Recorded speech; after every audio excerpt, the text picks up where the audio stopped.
My neighbor insisted she saw my daughter at home during school hours, so I pretended to leave for work and hid under the bed. Minutes later, I heard multiple footsteps moving down the hallway. My name is Sarah Williams, and I always believed I knew everything about my 13-year-old daughter, Emily Williams.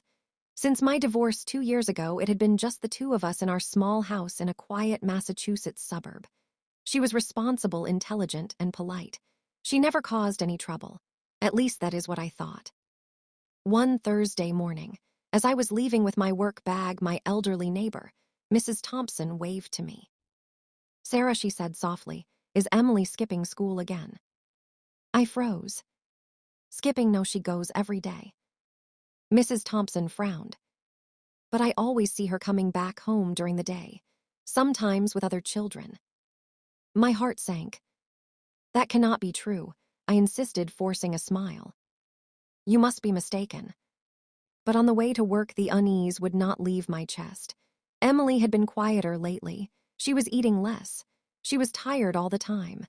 I had chalked it up to high school stress, but what if it was something else? That night during dinner, she seemed normal, polite, calm, assuring me that school was fine. When I repeated what Mrs. Thompson had said, Emily went stiff for half a second, then brushed it off with a laugh.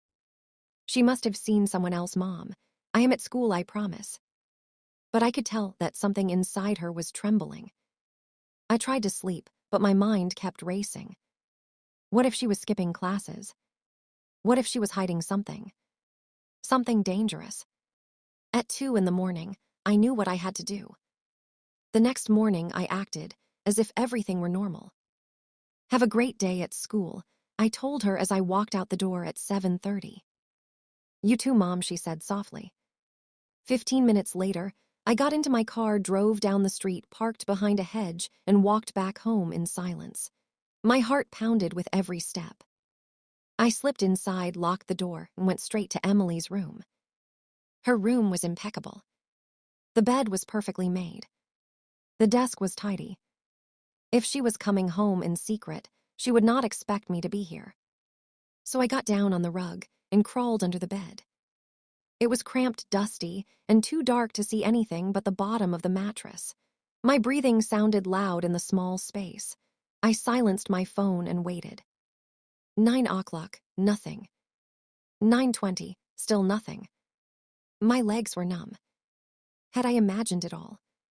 Then the front door opened. My entire body froze. Footsteps. Not one pair, but several. Light, hurried, stealthy footsteps like children trying not to be heard. I held my breath. And then I heard it. "Stay quiet." It was Emily's voice. She was home. She was not alone. And whatever was happening downstairs, I was about to discover the truth. I stayed completely still. My heart was pounding so hard I was sure they could hear it. In the darkness under the bed, I pressed my hand over my mouth to quiet my breathing. The footsteps came closer. Emily's room. My stomach dropped. The door opened slowly. Someone turned on the light. A thin line of brightness slipped under the bed. I squeezed my eyes shut. "Hurry up," Emily whispered. "Mom cannot find out." Another child's voice followed. "Are you sure she left for work?" Emily replied. "Yes, I saw her drive away." My breath caught. So she had lied. There were at least 4 pairs of shoes in the room, maybe 5. Someone laughed softly. Someone dropped a backpack on the floor. "Okay, everyone take out your phones," Emily said. "We need to finish quickly today." Phones. I felt confused. Then I heard something unexpected. Pages turning. Pens scratching. Quiet murmurs. Question 3 is really hard. I do not get this part. Write the formula like this. I froze. They were studying. They sat on the floor, and I could see their shadows moving under the bed.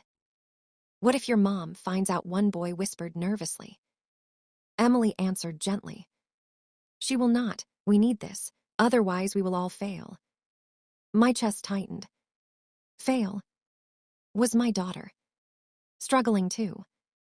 My dad will kill me if I fail again. My mom canceled my tutoring.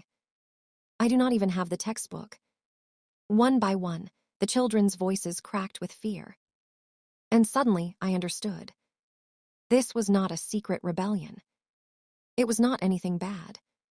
These kids were asking for help, and my daughter was giving it to them. Emily spoke softly. Do not worry, we will pass together, I promise. Tears slipped silently down my cheeks. I had been wrong about her. She was not skipping school. She was not hiding trouble. She was coming home to run a secret classroom for kids who had no one else. I stayed under the bed silent. After a while, they packed up their things. Same time tomorrow, someone asked. Yeah, Emily smiled. Same time. One by one, they left. The house became quiet again. Slowly, I crawled out. Papers, notes, pencils were scattered everywhere. And in the middle of it, all sat my daughter, exhausted, nervous, but proud. I spoke gently. Emily. She jumped. Mom, you are home. Fear filled her eyes. I wiped my tears and smiled. I am proud of you, sweetheart. She broke down and hugged me tightly. From that day on, I no longer saw my daughter as just my little girl. I saw her as a quiet hero,